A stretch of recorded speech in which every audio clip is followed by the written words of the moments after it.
I make music, most of it originals, but also a lot of different arrangements of video game themes, usually oldies or old styles. I keep a list of themes I want to arrange, and when I saw the game Grumps play the 3D Battles of World Runner, I added the stage theme by Nobuo Uematsu to that list, mostly because I found the theme to be lots of fun and very suitable for orchestral variations. This was, I don't even remember anymore, but it sat there for, at the very least, years. Then, in February of this year, after releasing no new albums in 2017 because of all the yet unfinished long-term projects like Majora, Hand of Horzasha, and The Constable, I thought I should try to finish a new album of arrangements. However, as soon as I picked up 3D World Runner from the list, I thought that it would be nice to give a little nod to the Grumps for all the laughs. So I got the part of the episode where they sing the stage theme and inserted it at the beginning of the arrangement. And then what? That's what it was. It wasn't even an isolated vocal line that could be reworked into something else. Danny's melody was mixed in with Aaron's counterpoints, so there wasn't much I could do with it, and leaving it at the start, just like that, would have been a bit odd, considering the rest of the variations would have been the usual instrumental stuff I make. On top of that, it doesn't even end, because he interrupts it with a scream as he falls into the chasm. It happened to be the case that I had been watching their NES tennis playthrough in the days before, and I remembered a few sentences like "learn to play, alright?" It didn't have background music, there was practically nothing to filter out that some careful cutting wouldn't solve. So I started digging, and the more I re-listened to the tennis series, the more I noticed this could go a completely different way. They didn't have to sing. They could just be interacting with the music, and by extension with the instruments. There were tons of instances of words like play and bassline that had very helpful double meanings. Once I figured out what it was going to be, the variations themselves took 3 days to compose. I've had practice with orchestral variations, like the ones I wrote for Overworld 2 from Super Mario Bros. 3, on Journey Home from Wario Land 2. They all have a similar kind of orchestral progression. So I was used to this to the point where I could have made a single set of variations in one day. However, what took 3 days was building everything around their dialogue and setting up a musical context for it. It was kind of simultaneous as I went. Eventually, what I knew I wanted but couldn't find in their tennis playthrough, I went to look for in other Grumps episodes where I remembered hearing something that would fit what I needed. Once I was done, I thought about publishing it immediately, as I usually do with any loose arrangements I make. The music and the dialogue made it clear enough what was going on, and so no one would really need visuals to get it, right? Well, maybe. I mean, most of the moving visuals in my recent uploads are minimalistic setups that I can do by myself, but usually they imply a certain degree of originality. My logo, some freeware media visualizer, and some effects here and there. This felt a bit different. I remember that there were a lot of people doing animations involving the Grumps. I didn't know what the circumstances for those animations were, but I thought that I really didn't have anything to lose. Either I got people to help me out, or I would just publish the audio as it was.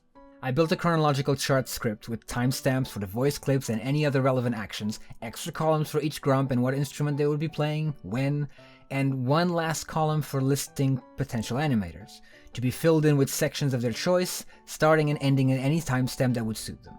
I contacted over 100 people through email, Twitter, Facebook, Tumblr over the course of a few months. By April or May, the chart was full. Most of them were from the big credits list from Animated Grump. Then I found some more through other Grumps animated videos posted all over YouTube.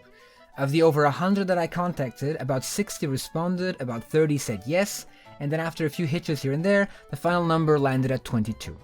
I sent them all the necessary reference materials. We set a deadline for July, which then became August and September, and finally October. Artists are like wizards, they arrive precisely when they mean to. They were all super cool to work with, and you should go support them. Now that I knew this was going to be a thing, while I waited for the submissions, I thought I should contact the Grumps. I sent a CD with a letter to their P.O. box explaining everything. I then timed an email for Aaron around the same week I got the delivery receipt. I'm fully aware that they must receive an absurd amount of mail all the time, so I kinda expected not to get an answer.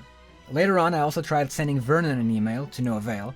No biggie, I would just post it on my channel anyway. Shortly before the variations came out, I made some tiny additions to the music so they would align with some details in the animations I had received. The upload date of October 28th was pushed a little bit further until the whole thing was finally out on Halloween. Those last days were a lot of pressure, so I kinda just passed out after being awake for 30 hours. I awoke to a message from Aaron saying he would have loved to host a video if he had known. I was flattered, fanboying internally, and then explained that I had tried to contact him privately to avoid a public nudge that would betray the nature of the until then undisclosed project. He was still up for it, so the next day, November 1st, the variations were out on their channel, for which I am immensely grateful.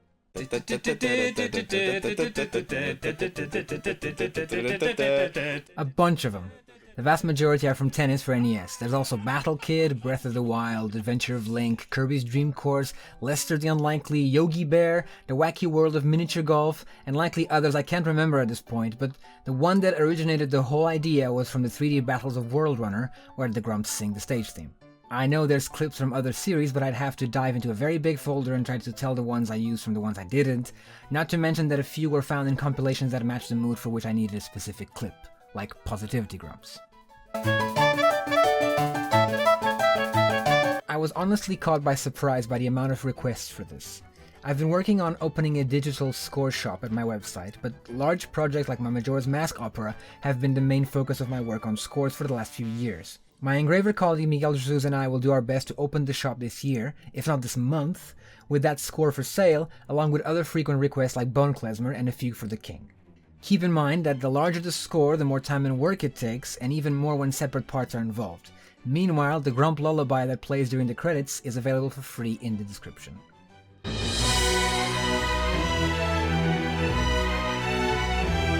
A Grumpless version is on the tracklist for Fanaphernalia 3, my third album of instrumental arrangements. With all the projects I'm involved in at the moment, it's only coming out next year, but you can get Fanaphernalia 1 and 2 meanwhile.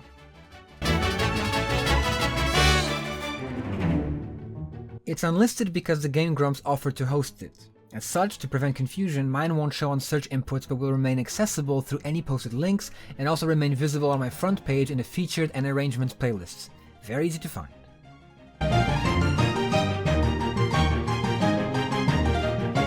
You mean spoofy?